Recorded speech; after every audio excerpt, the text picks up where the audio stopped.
പ്രകാശമേ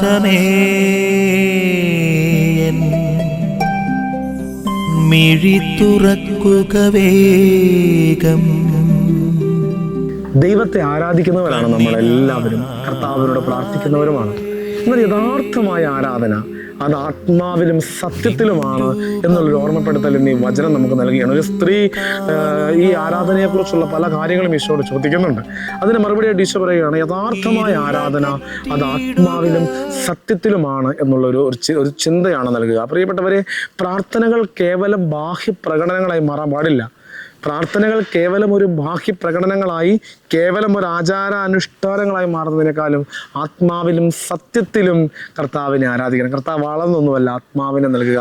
ആരൊക്കെ തീക്ഷ്ണമായി ആരാധിക്കുന്നുവോ, ആരൊക്കെ തീക്ഷ്ണമായി പ്രാർത്ഥിക്കുന്നുവോ, ആരൊക്കെ തീക്ഷ്ണമായി അവിടുത്തെ സന്നദ്ധി ജീവിതത്തെ എടുത്തു വയ്ക്കുന്നുവോ, അവരിലെല്ലാം കർത്താവിൻ്റെ സൗഖ്യവും കർത്താവിൻ്റെ ആത്മാവും നിറയും. അതുകൊണ്ട് നമുക്ക് ആത്മാർത്ഥമായി പ്രാർത്ഥിക്കാം.